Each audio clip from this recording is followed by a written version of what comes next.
You're listening to a fight against free kill laws from AMP Media Production Studio. Welcome to the Fight Against Free Kill Laws with Ed Salazar, where we give a voice to those who have suffered firsthand from medical malpractice. In Florida, families devastated by medical negligence are left without justice because of a law many don't even know exists. Florida's free kill law prevents families from holding doctors accountable. These are real stories with real loss and no justice. Contact Ed at 561-239-2417 or visit afreekill.com. Today we uncover the truth, share real stories, and demand change.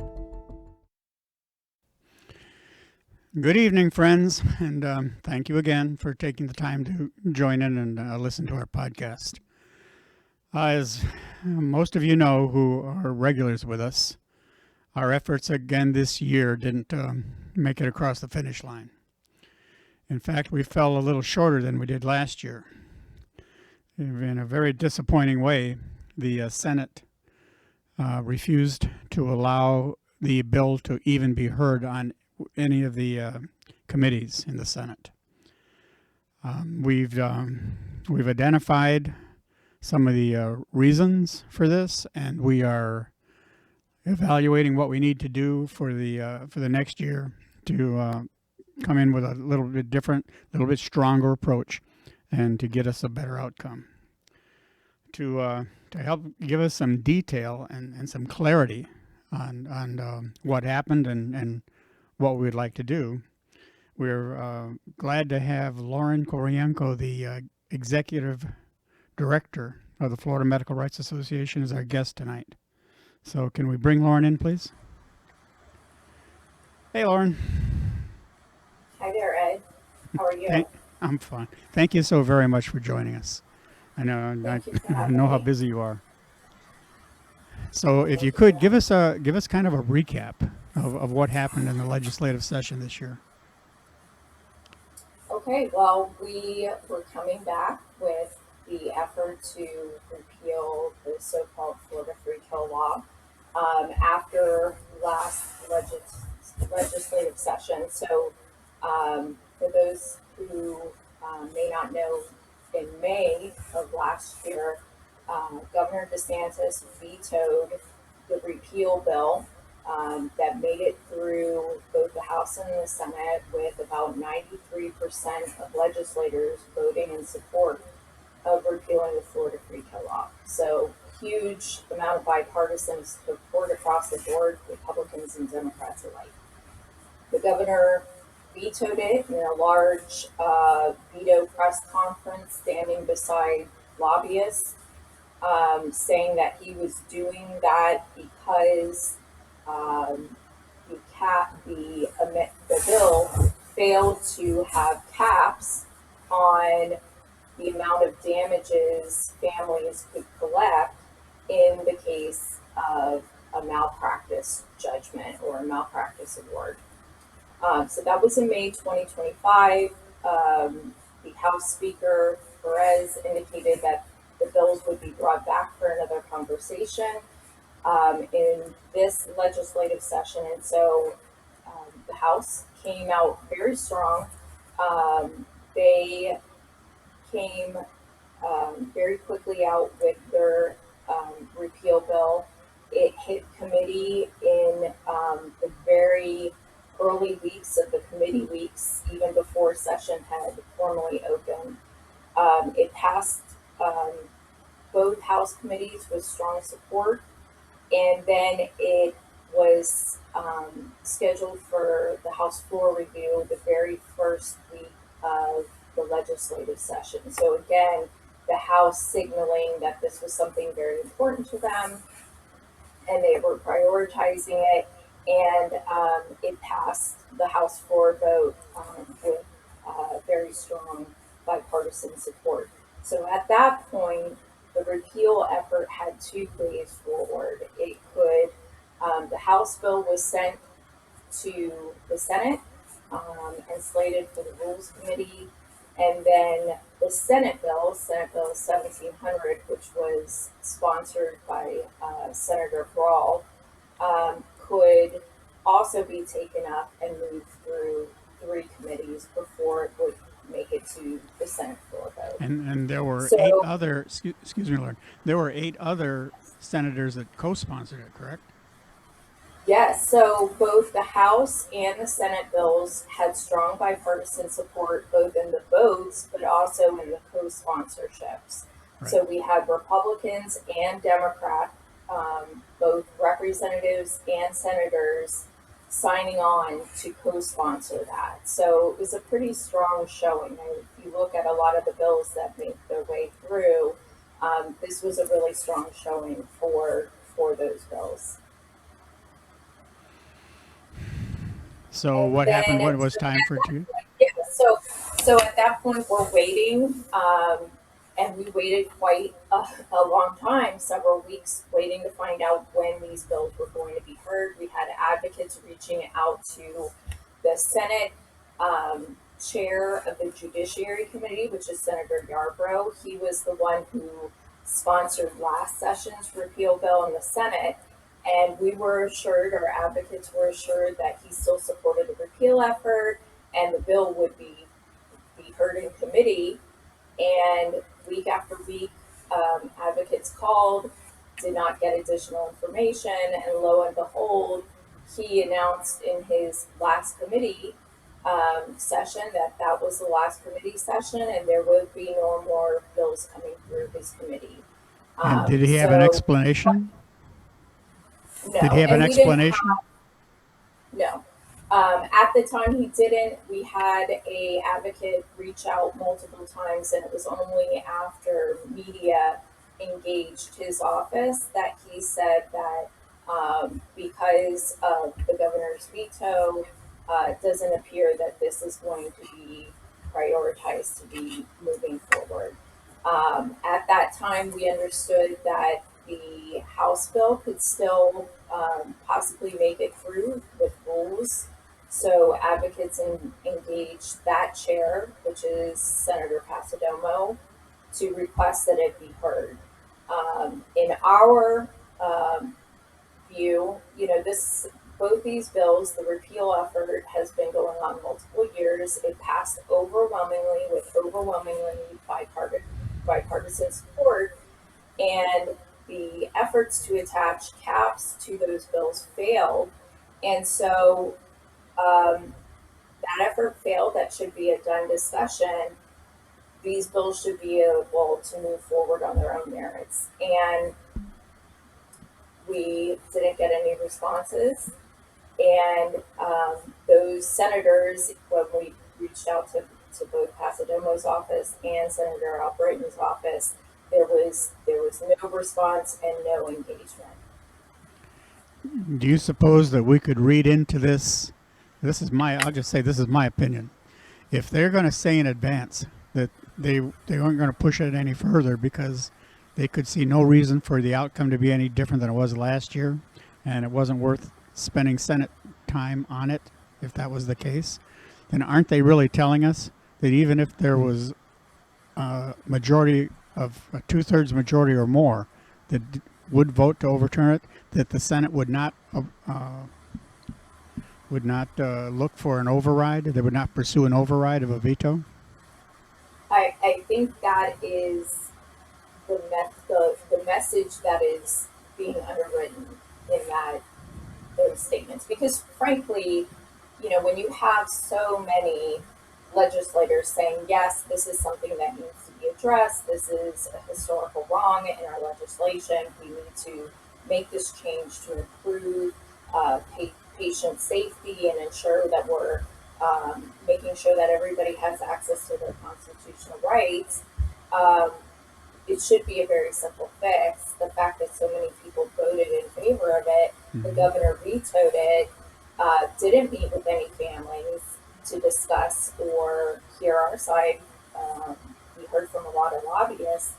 This would be the prime example of just when a veto override should be done. And that's what we expected last session. They failed to do that. And essentially what they were signaling is that the Senate at least was not prepared to do that. And when we say the Senate, we mean the Senate leadership, right? So that would And be that Senator brings us, Albrecht, those other kind of senior leaders in that segment. well, that kind of brings us right into the next thing.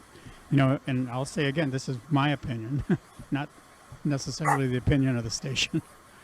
But it just seems to me that if they will not take action to override, then I've got to suspect that not just the governor, but these key senators have also been influenced by lobbyists. That would be Yeah. my guess.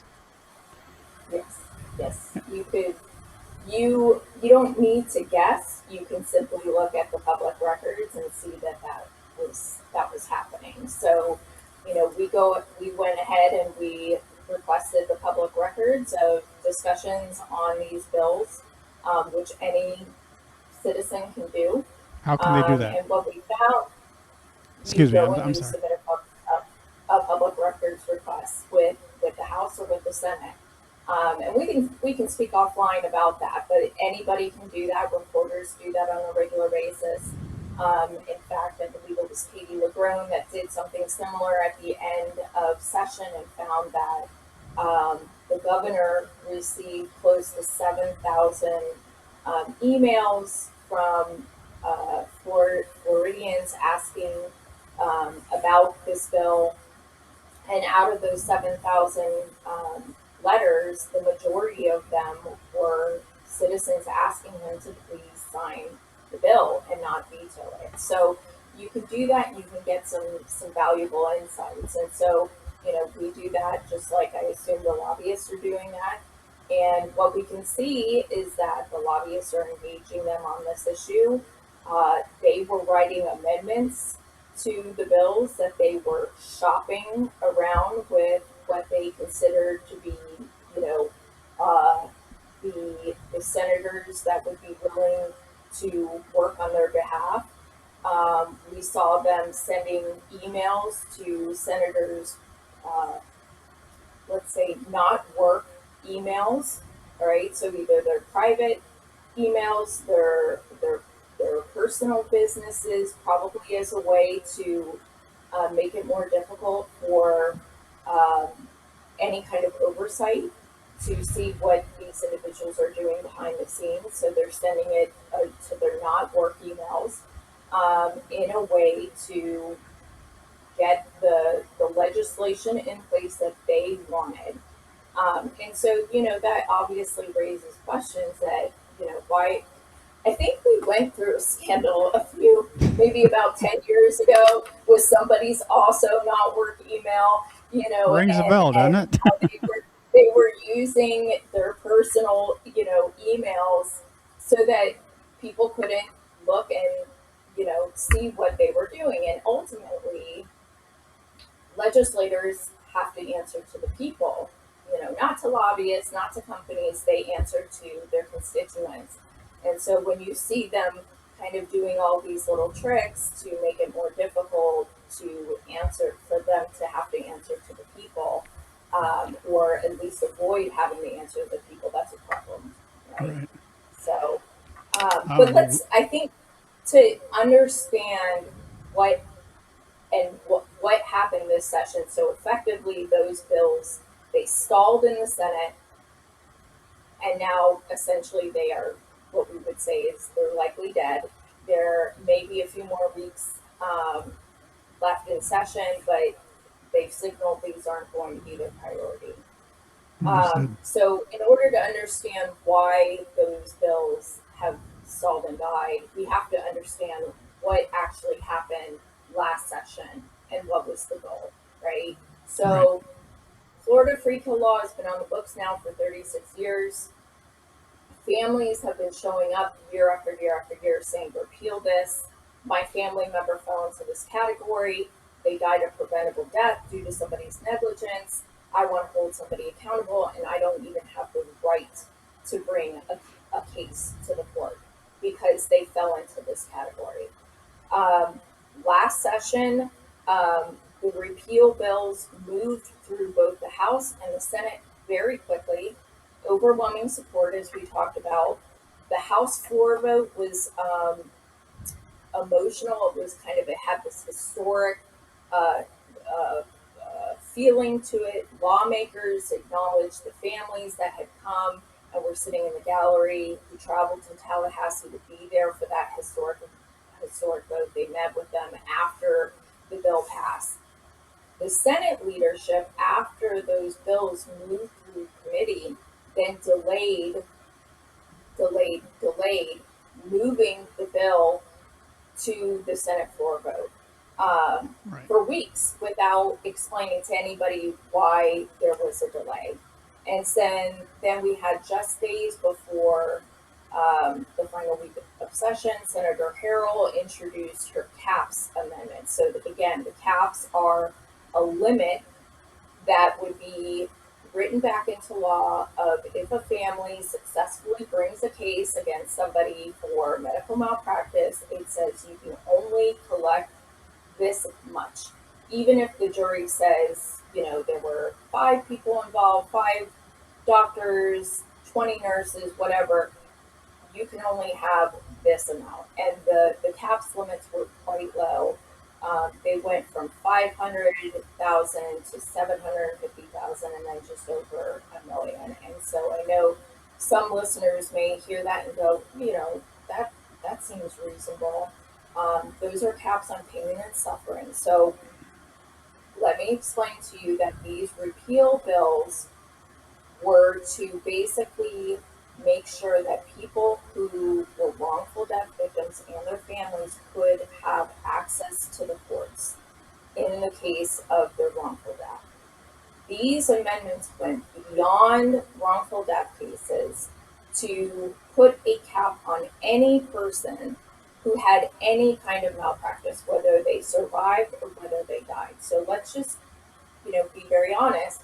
There are people who have catastrophic injuries due to malpractice. I know personally somebody who lost all 4 limbs because of malpractice.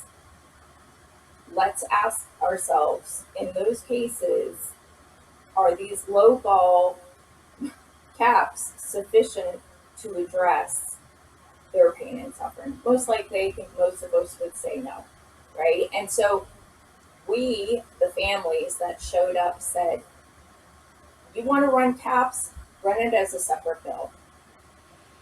We are here advocating on behalf of people who will lose a loved one in a Loss of hospital or life. loss of life. We are just trying to get restore their constitutional rights to be able to access the court. And what was happening on the side is that a small handful of senators were using the bill as a vehicle to restore caps back into Florida law.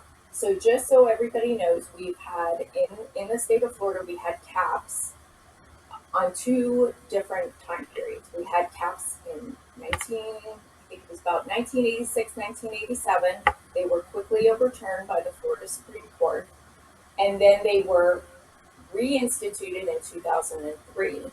And they stayed on the books until 2014 and 2017. 2 different rulings overturned them. Okay, so the Florida Supreme Court ruled on 3 separate rulings that caps were unconstitutional, and all they did was serve to benefit the wrongdoers at the expense of the people who suffered the most, right? So my family, go ahead, Ed. No, I was just probably the same thing you were going to say. In 2009, when my son died, the cap was $100,000. Now, at that time, I was told that it would take at least $200,000 to bring the case to court.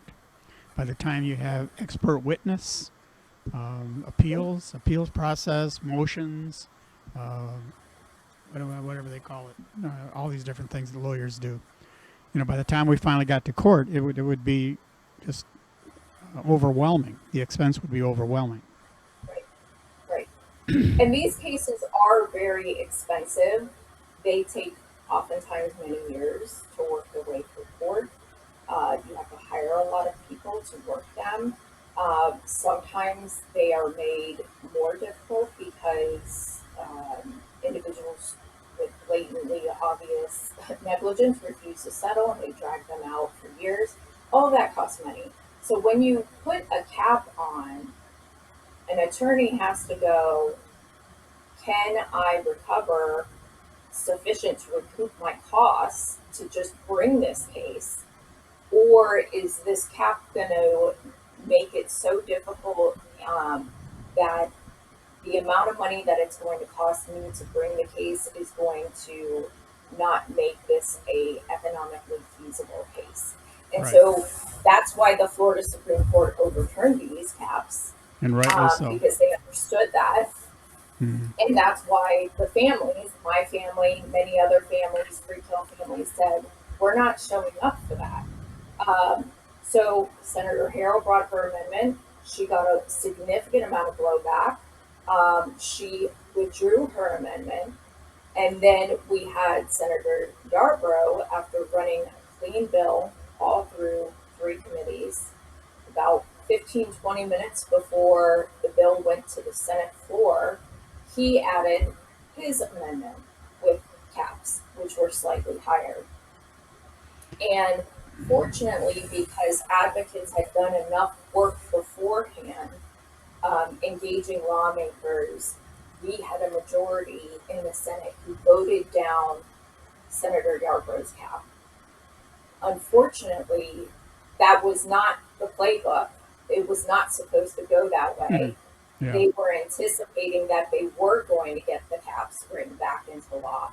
And so because his amendment failed, he immediately tabled the bill. Just stonewalled it and let it die. No, he didn't let it die. He pulled it, and he could bring it back, but he wasn't going to let it vote at that point.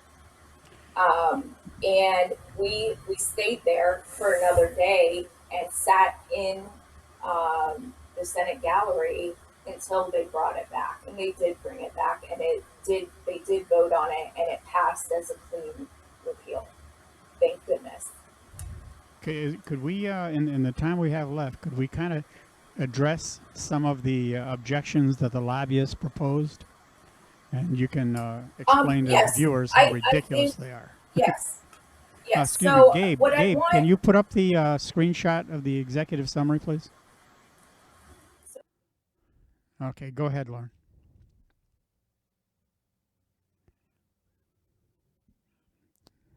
Lauren?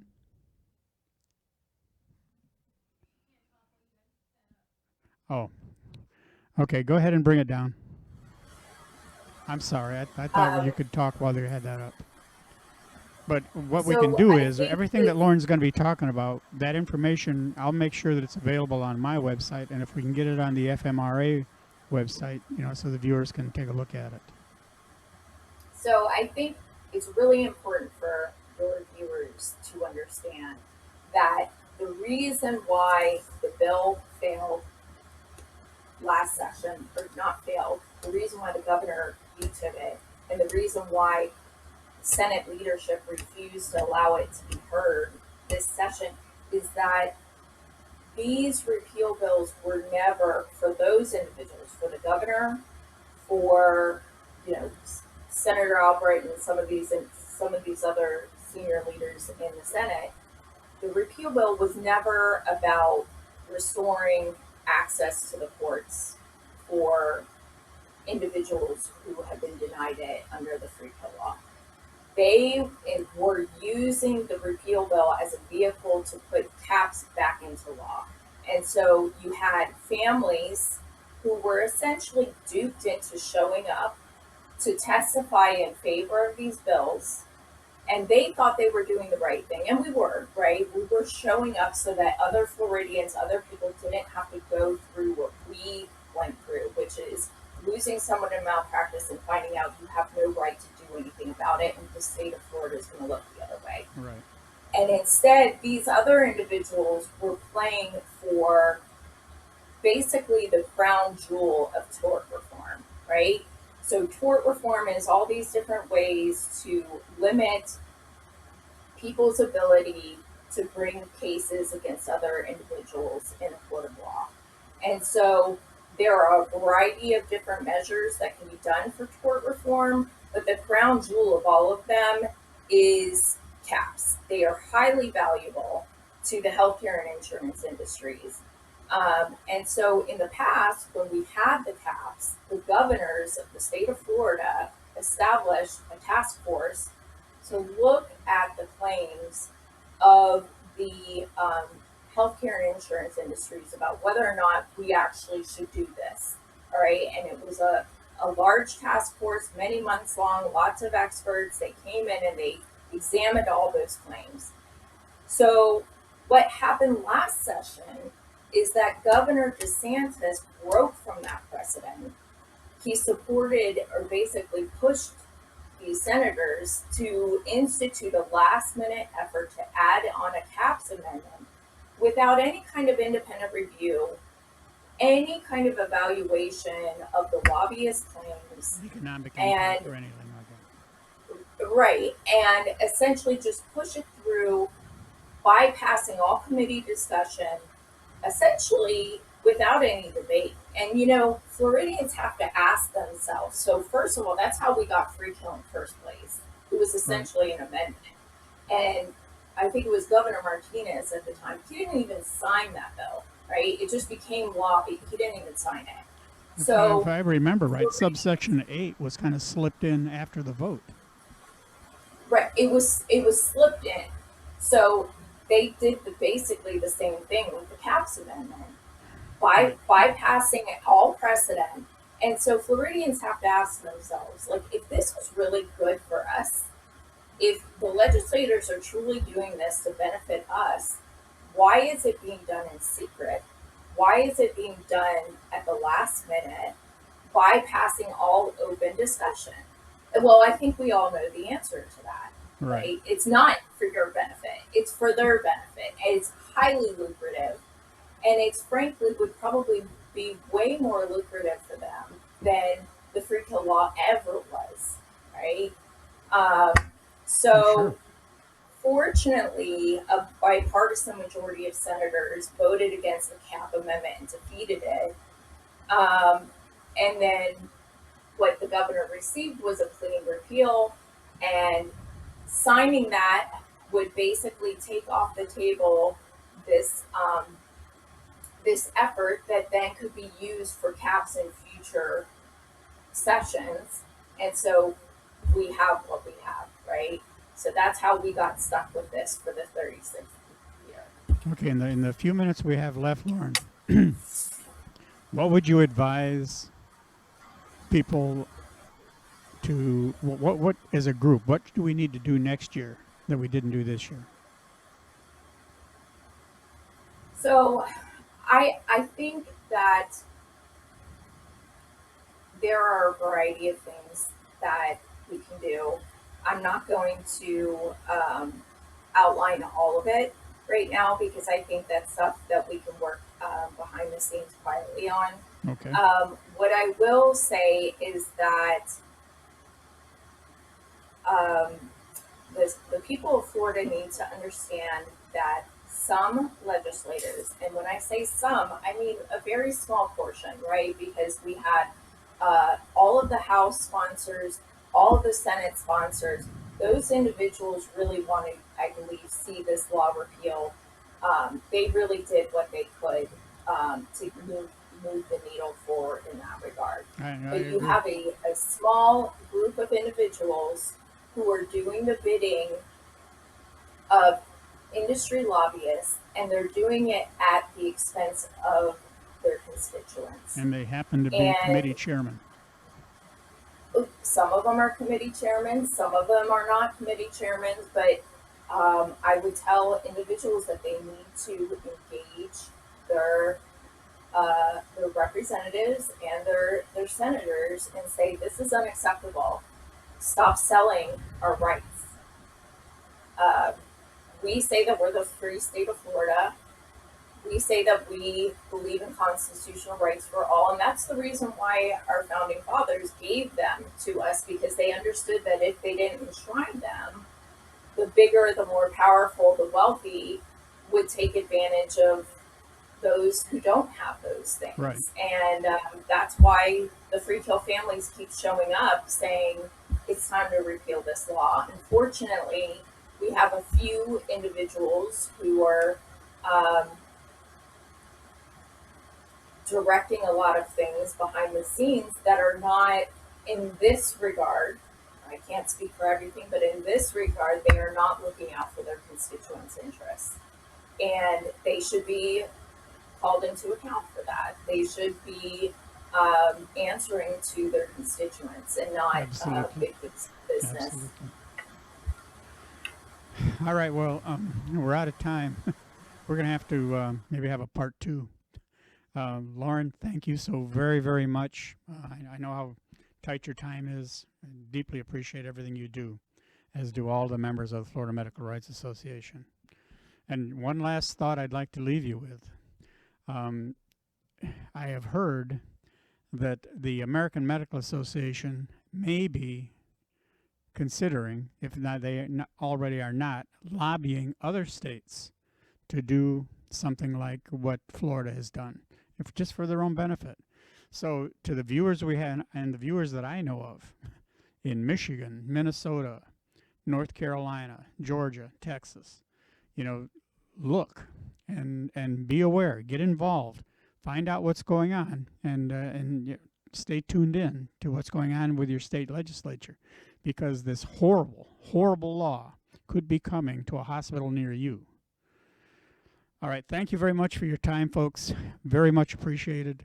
And we're going to be off for a couple of weeks, but I'll give you some notice when we come back. Oh, and that screenshot that we showed that we weren't able to keep up very long, that information on that, the claims that the lobbyists make and our rebuttal to those claims, it's a very interesting reading. We'll be sure that goes up on the websites too, okay?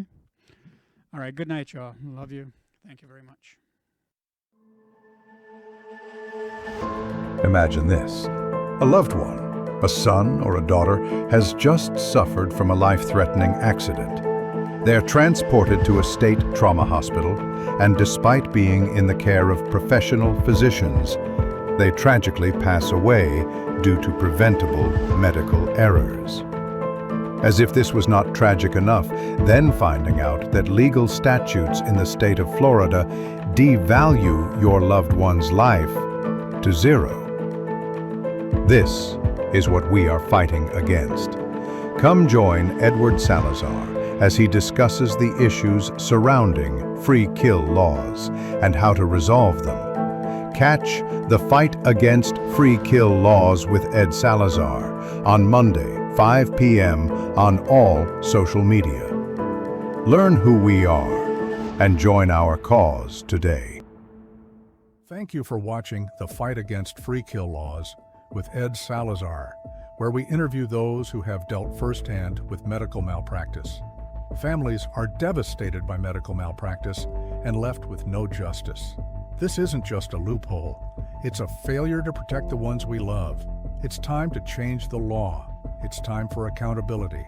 Contact your state legislatures, visit afreekill.com for more information on how to help, or contact Ed at 561-239-2417. Because every life should matter.